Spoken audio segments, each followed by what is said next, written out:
जय जय श्रीमन्नारायण। बोलिए पुरुषोत्तम भगवान की जय। आइए भक्त सुनते हैं पुरुषोत्तम मास कथा अध्याय 5।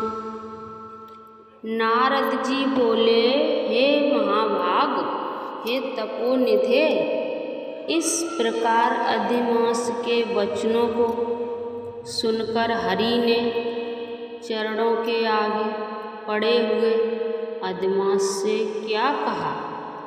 श्री नारायण बोले, हे पाप रहित, हे नारद, जो हरि के मलमास के प्रति कहा वह हम कहते हैं, सुनो। हे मुनि श्रेष्ठ, आप जो सत्य कथा हमसे पूछते हैं, आप धन्य हैं। श्री कृष्ण बोले, हे अर्जुन, वैकुंठ का वृत्तांत हम तुम्हारे सम्मुख कहते हैं, सुनो। मलमास के पूंछित हो जाने पर हरि के नेत्र से संकेत पाए हुए गरुड़ मूर्छित मलमास को पंख से हवा करने लगे। हवा लगने पर अधिमास उठकर फिर बोला, हे विभो, ये मुझको नहीं रुचता है। अधिमास बोला, हे जगत को उत्पन्न करने वाले, हे वैष्णवो, हे जगतपते, मेरी रक्षा करो, रक्षा करो। हे नाथ, मुझ शरण आए कि आज कैसे अपेक्षा कर रहे हैं। इस प्रकार कहकर कांपते हुए घड़ी घड़ी विलाप करते हुए अधिमास से वैकुंठ में रहने वाले ऋषिकेश हर बोले। श्री विष्णु बोले, उठो उठो, तुम्हारा कल्याण हो। हे वत्स, विषाद मत करो।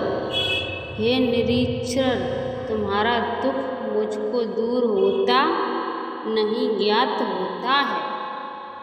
ऐसा कहकर प्रभु मन में सोचकर क्षण भर में उपाय निश्चय करके पुनः अधिमास से मधुसूदन बोले।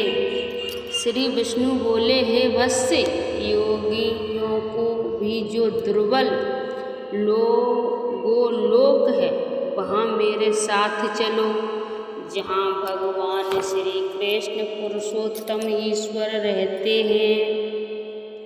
गोपियों के समुदाय के मध्य में स्थित दो भुजा वाले मुरली को धारण किए हुए नवीन मेघ के समान श्याम लाल कमल के सदृश नेत्र वाले शरद पूर्णिमा के चंद्रमा के समान अति सुंदर मुख वाले करोड़ों कामदेव के लावण्य की मनोहर लीला के धारण पीतांबर धारण किए हुए, माला पहने, वनमाला से विभूषित उत्तम रत्ना भरण धारण किए हुए, प्रेम के भूषण भक्तों के ऊपर दया करने वाले, चंदन चर्चित सर्वांग कस्तूरी और केसर से युक्त वक्षस्थल में श्री वत्स चिन्ह से शोभित कौस्तुभ मणि से विराजित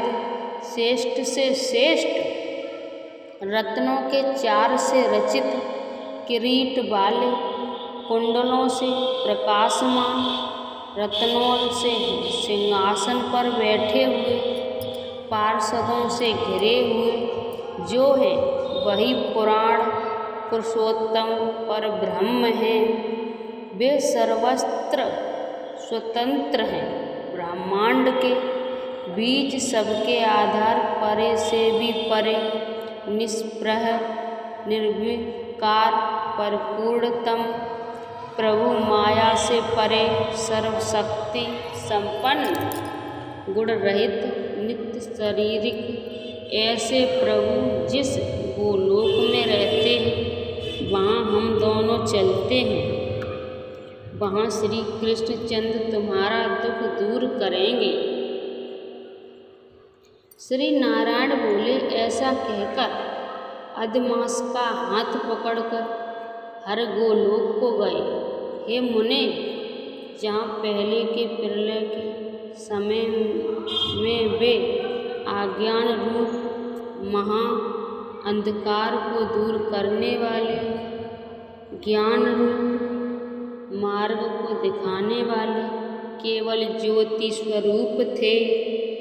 जो ज्योति करोड़ों सूर्यों के समान प्रभाव वाली, नित्य असंख्य और विस्रव की कारण थी तथा उन स्वच्छामय विभू की ही वह अतिरेक की चरम सीमा को प्राप्त थी।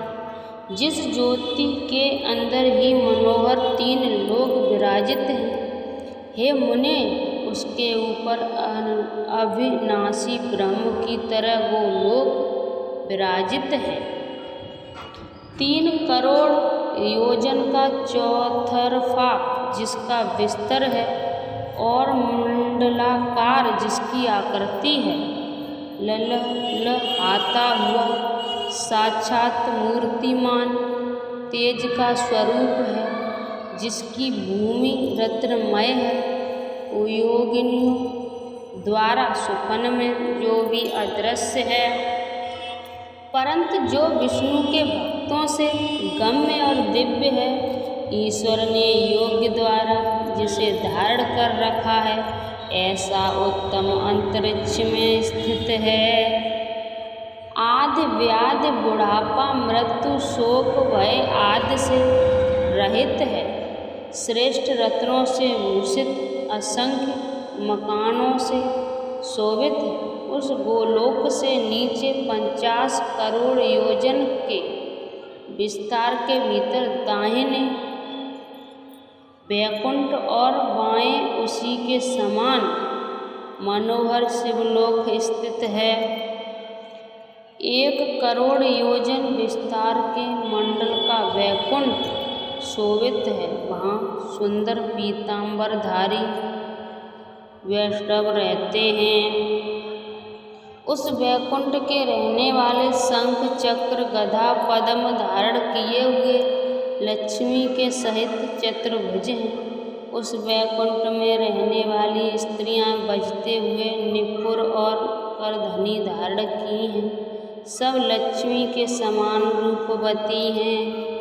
गोलोक के बाएं तरफ जो शिवलोक है, उसका करोड़ योजन विस्तार है और वह प्रलय शून्य है। सृष्टि में पार्षदों से युक्त रहता है। बड़े भाग्यवान शंकर के गण जहाँ निवास करते हैं। शिवलोक में रहने वाले सब लोग सर्वांग भस्म धारण किए नाग का योगोपवीत पहने रहते हैं। अर्धचंद्र जिनके मस्तक में शोभित है, त्रिशूल और फष्टधारी सब गंगा को धारण किए वीर हैं और सबके सब शंकर के समान जयशाली हैं। वो लोक के अंदर अति सुंदर एक ज्योतिष है। वह ज्योति परम आनंद को देने वाली और बारंबार परमानंद का कारण है। योगी लोग बराबर योग द्वारा ज्ञान चुष से आनंद जनक निराकार और पर से भी पर उसी ज्योति का ध्यान करते हैं।